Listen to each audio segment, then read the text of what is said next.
Hi, I'm Diane McGarry with Drake Arts. With me today are co-host Tom McGarry, Dr. Kristen Dillon, and ASL interpreter Julia. Kristen is a clinical psychologist with over 10 years of experience specializing in grief, family therapy, life-limiting illness, and the end of life. A few years ago, her daughter Junie died from an unknown circumstance and left Kristen with both pain and loss. As she navigated this, Kristen was struck by how difficult it was to get resources and grief support that she and her family, especially her young daughter, needed. Guided by the grief of her own, from her own traumatic loss, and grounded in her professional experience, Kristen founded Junie's Place to support others who experience the tragic loss of a child or the loss of a pregnancy. I asked her here today specifically to talk about these issues about death and dying, because we have two artists whose work include death issues. Our March author, Karen Osborne, wrote a book which includes a miscarriage, and our January performer, Jane Shivik, is presenting her program in honor of her deceased husband. It is Jane's way of honoring him, a celebration of life for him and their marriage. Thank you for joining us today, Kristen. We greatly appreciate your sharing your experience and resources with us and our audience today. This will be very helpful to many. I know it will. Grief is very difficult, and grieving is never a clean process. And being someone actually who had a miscarriage myself, I know how difficult it can be. Yes, my pleasure. Thank you so much for inviting me here today to talk about what it's like to be a grieving person in this world and experience the loss of a child, or just generally grief at large. Yeah. It, so many people have images of how you're supposed to grieve, right? I mean, I was just meeting with a friend of mine yesterday whose husband passed unexpectedly at Christmas. And she said, I haven't felt sad yet. I just feel very happy and carried by all the love that I'm receiving from people. Mhm. And she also spoke about how her husband would often leave on long trips, so she's not sure whether she's really felt that he's dead yet because he would be gone for 2 months at a time. Grief is so confusing, and I think the hard part is there's no manual on how we are supposed to grieve. And I think the challenges are often too that because there's no manual, and we often say there's no wrong way to grieve, that unfortunately it falls on the grieving individual to kind of figure this out on their own, because there's no one to necessarily say this is what you should be doing or this is what you should be feeling. I also think that's one of the reasons that people really focused in on for many, many years those stages of grief by Dr. Kubler-Ross.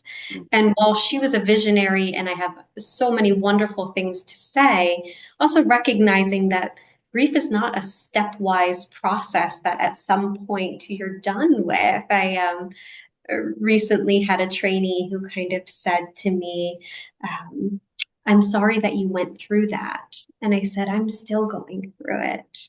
And it will be a lifelong experience. But unfortunately, again, we have this idea within our society that you get over it, you move on. And so it leaves our grievers feeling like, what should I be doing in order to get there? So would you suggest for people?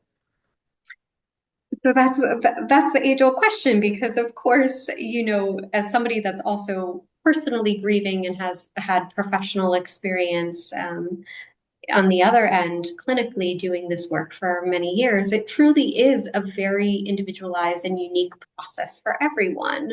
And what I find in doing a lot of grief counseling is a lot of normalization and validation, but also recognizing that there are places that it's easy to get stuck. And how do you continue to move forward? And that's what we talk about with grief. Also recognizing that going against that grain of you move on from it, it's no, how do you carry this person with you always? And that can be in really small ways, such as picking up a favorite treat that they loved and kind of embracing them in that way to really large ways, like I did with Junie. And it sounds like that some of the other folks that you'll be interviewing or having on the show as well have done in terms of writing a book or starting a foundation. And so it can be really profound. It could be really mundane kind of things as well. Yeah, my sister-in-law was a geographer and she loved different parts of this country. And every time my husband and I travel around, and every time we were going somewhere, I would talk to her about where we were going and get her ideas. And then when I'd find things, I'm like, what is this? What do you think?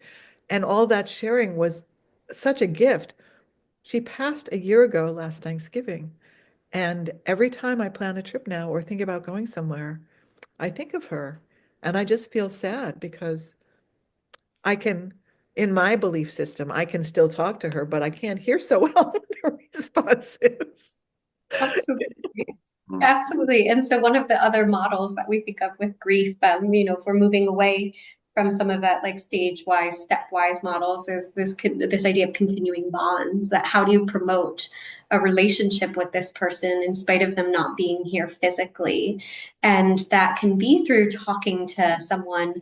Rituals can also be incredibly profound in this way as well. And so finding ways to ritualize people. And again, that can be public rituals, where you're visiting the cemetery with others or having celebrations of life, or more kind of private rituals. And, every night I journal to Junie. And I also started journaling to my other daughter too, so she doesn't feel left out.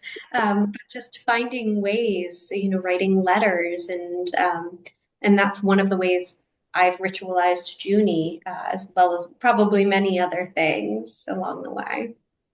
What a wonderful gift that is for you and your daughters, both of them. Yeah. Absolutely. And I think that we know from research that rituals can be very, very profound and they help in so many ways. And part of that is just allowing one to feel more in control over something that feels so disempowering and helpless. And so, encouraging folks too to find rituals. And also, it's not even about finding rituals, but naming and identifying things as rituals, like you talking to your sister, thinking about her and planning these trips is exactly what I mean by that's a ritual. And that's a way you honor her and continue and promote that bond. I love you talking about it this way. As you're speaking, I'm reminded of being at a reception after my grandfather's funeral, and one of my great aunts came up. I was bawling. I was bawling on my dad's lap. I was a teenager. Um, and she came over to my father and said, "When'd she get a snap out of it? Come on, she should be done now." And it was like not even a week after he'd been dead. But God bless my father. He just said, "She's fine. There's nothing wrong with her. Get over it when she's done." And they were very close. And what a gift, he was holding me, but he was holding me more than just physically. It was such an important and rich gift because I still, I'm way past being a teenager and I still think of my grandfather, and there are things that come back from our relationship. And these relationships, they don't end because someone isn't walking on this earth. They just keep going. And because the love keeps going, we don't just stop loving someone because they're no longer here physically. And really, what it is that the grief is our tie to love. It's just a different manifestation of it. Yeah. And so, when your friend talks about some of her happiness too, that, I think that's another piece that we have these expectations around how grief should feel, how it should look.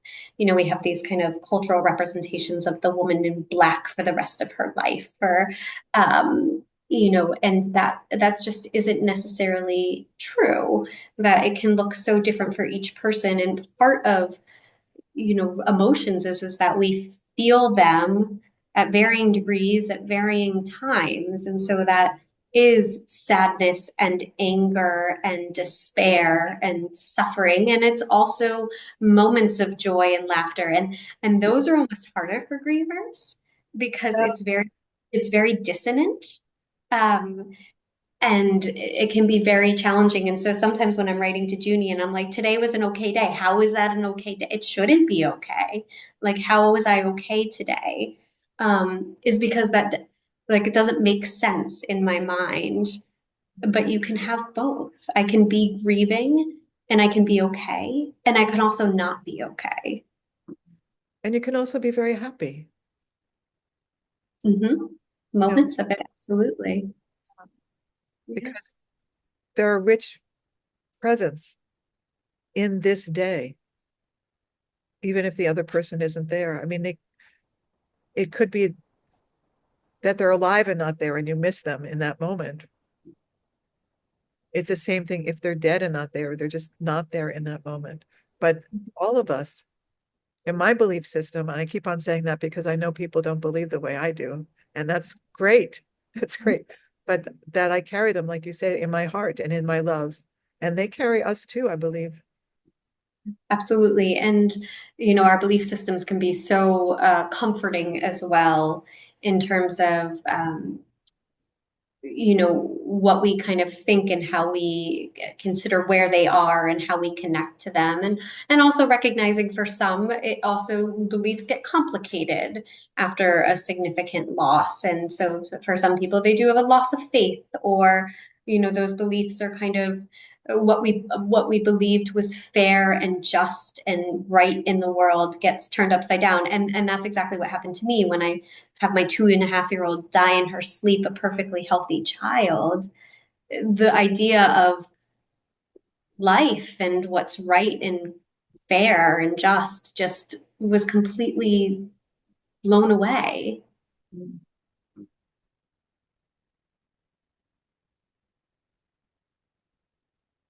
I can't even imagine, Kristen.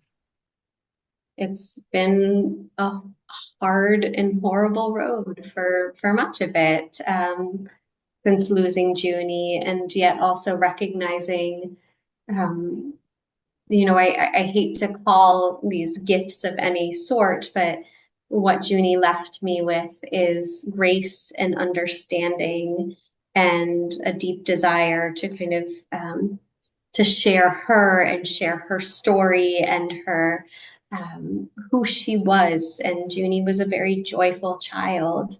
And so how do I spread that to others? And so not only, beyond the foundation, also doing acts of kindness. We have kindness cards that we give out in her honor and do random acts of kindness for people. Or we also raised money within Chelmsford for a playground that's fully accessible for children, and one of Junie's beloved playgrounds. And so, really, how do we give back in honor of Junie as well, which is one of the reasons that I started the foundation.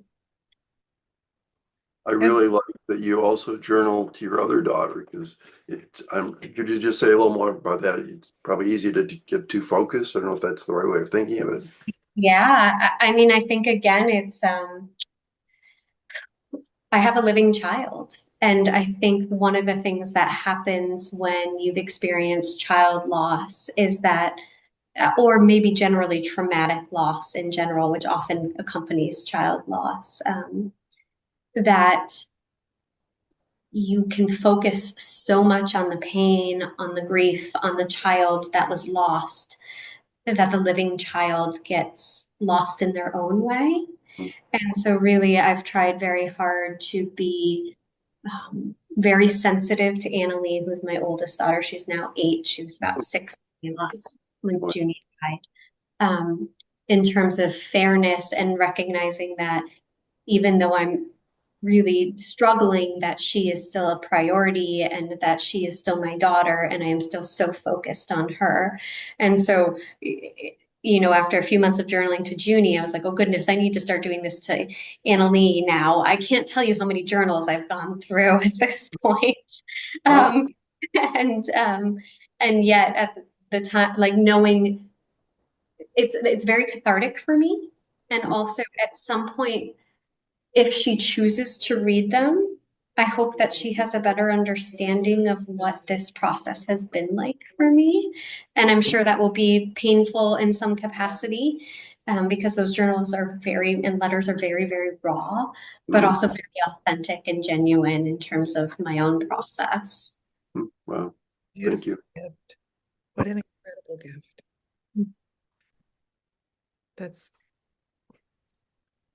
That's just an incredible gift. Mm, And I think that's often something that, again, people can fall into the trap of. And so I want to highlight that point for people that children often are the invisible grievers. And so for Annalee, she's not coming to me and saying, I'm sad about Junie. She doesn't have those words. And so you see it actually in play, in drawings, in art in many ways. And so one of the ways I see it with Annalee most is her and Junie's favorite song was Wrecking Ball by Miley Cyrus. uh, And Annalee does this like interpretive dance and comes kind of in with the wrecking ball. And that's where I see her grief. uh, uh, And as she's gotten older, she's more expressive with her words. Last night, I said something about, I wish Junie was here for this. And she said, I wish Junie was here, period.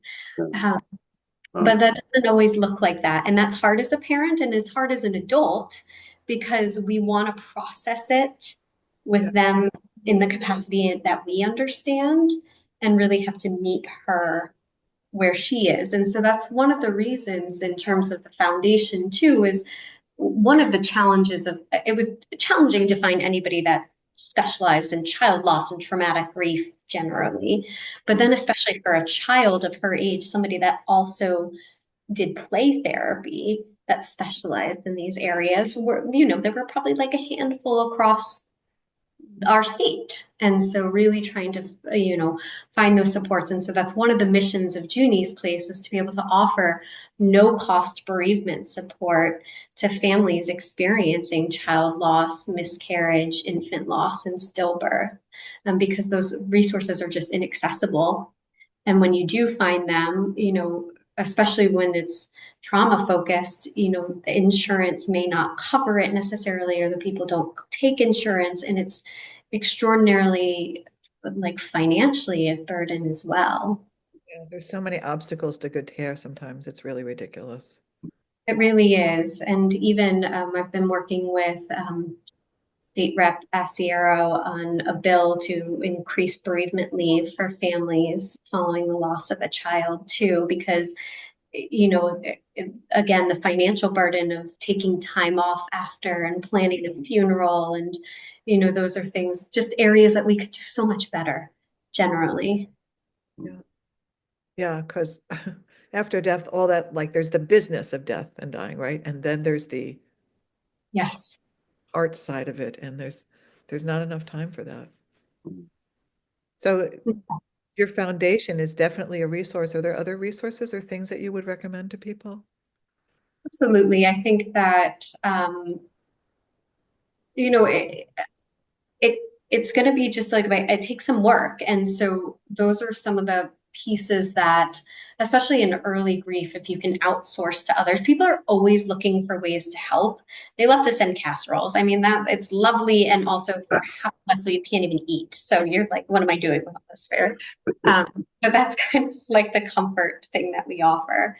But really, practical support can be very helpful. And so, some of the most helpful things for me thereafter were somebody coming and playing with Annalee, like just taking her and having fun. Also, like outsourcing to my friends, help me find somebody that specializes in this area. I don't have the bandwidth right now to do Yes, yeah. so. And so, really, like, those are things that people can be offering beyond kind of comfort food and such, is actually like, let me get you a housekeeper to come clean your house. Let me have somebody come mow your lawn. These are the things that we often feel kind of incapacitated with by in early grief. And so I think those things can be very helpful. But so other resources are kind of reaching out to friends and family for support, telling people what you need, but you don't always know necessarily, but sometimes that early practical support can be helpful.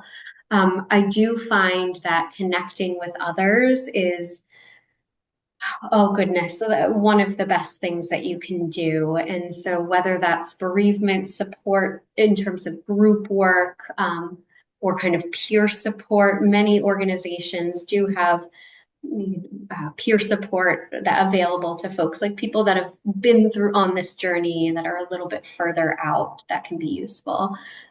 But one of the things that I did very early on, and it felt very serendipitous, was connect with two women who also lost their daughters in December of 2022. Oh, Same way, both had children Annalise age, and they've been my lifeline. I talk to them every single day, and even if it's just like, I'm feeling this way, like, is this normal? Do you feel this? And sometimes it's, yes, I do. And sometimes it's, no, I don't, but I can understand that. yeah. And those are some of the richest resources that I think we can offer. Yeah, it can be intimidating to find somebody who's been on the same place or the same path as you sometimes. So It can be. it might not be in your immediate circle. It might be outside your circle. So then you have to be more vulnerable in a way to find people who are in the same vulnerable position as you are. Absolutely. And I think that's why like certain organizations can be so helpful in this. And so that was actually just like a Facebook group where a grieving parents Facebook group where I was like, this happened. And then these two women were like, this just happened to me too. We were just, but beyond that, one of the organizations that has been so pivotal and just incredible is, for me specifically, given my situation, is the sudden unexplained death in childhood, or foundation, SUDC. And they have bereavement support and education and also peer kind of support. And so connecting me with somebody else that was local that went through this, that's further out.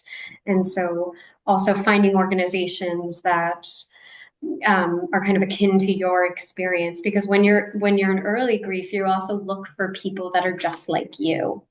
And so I'm sure, Diane, like, when I'm so sorry you went through a miscarriage, but in those situations, you want to find somebody else that has kind of gone through that same experience. So me joining SIDS groups, it just didn't feel the same as joining a group for child loss after a year. And similarly, some of the, like, for groups that were focused on like adult child loss, that didn't feel right either. And that can be hard to find those spaces. It's very hard. Unfortunately, when I had a miscarriage, it was when people were still not talking about them. Mm. And I laugh, but it's not funny. It's something that people should talk about and it should be more out in the open. And actually, I remember someone I know had been excited because she was going to be a grandparent. And then she called me up and said, don't say anything because she lost a baby. And I said, well, if she wants to talk about it, I've lost a baby too. But it was like a forbidden thing. We're gonna hide this. And that death doesn't hide.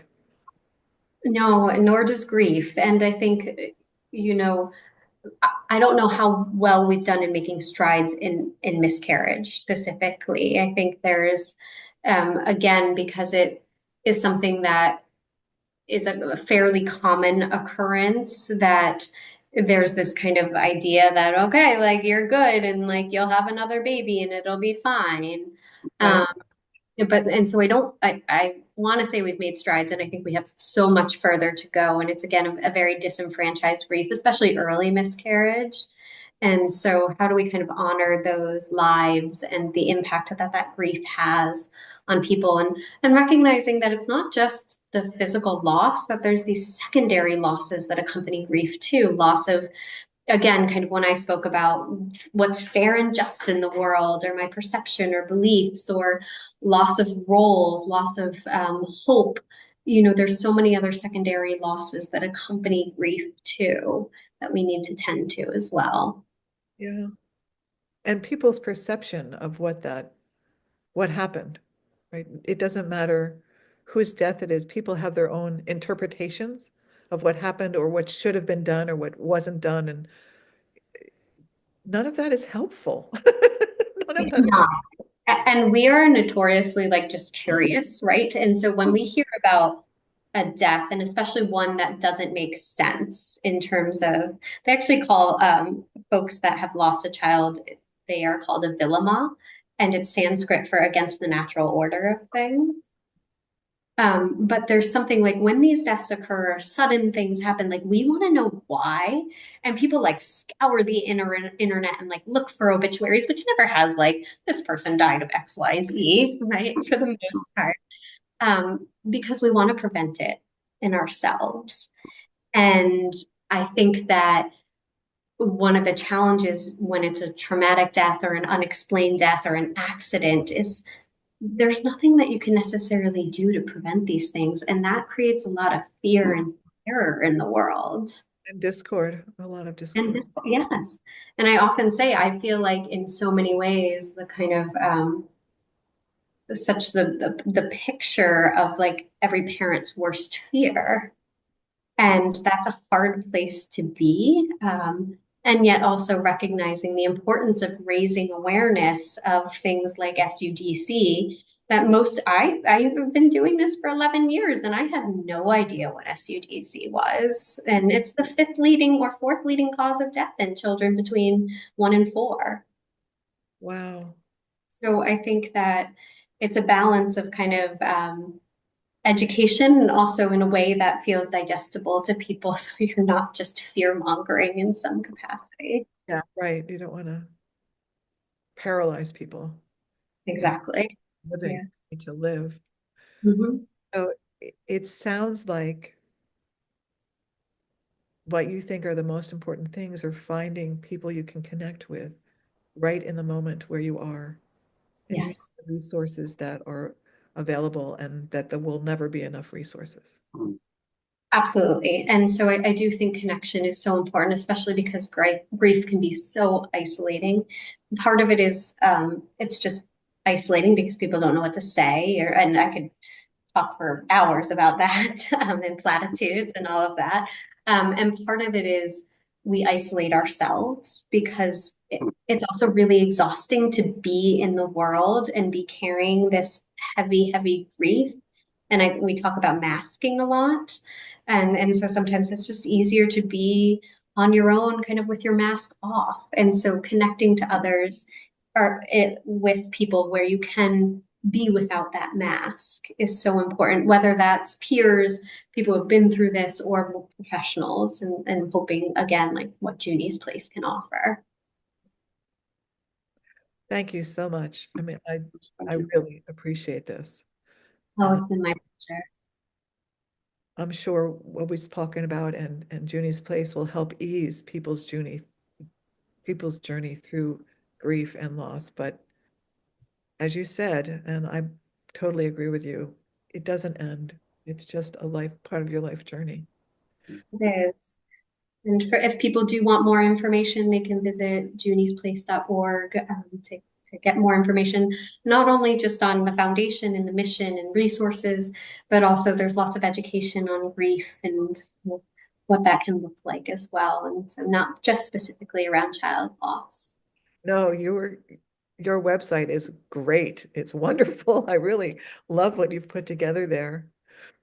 And I need to thank our sponsors, talking about websites, for making this program possible. If you'd like to consider being a sponsor, please go to draketarts.com/donate. For more information about our programs and programs like this and our Art Saturdays, please go to draketarts.com. You can email us at draketarts@gmail.com. This and all our programs are archived on the Drake at Arts YouTube channel. That's youtube.com/@drakeatarts. Thank you so much. This will be helpful to so many people, Kristen. Thank you. Thank you for having me.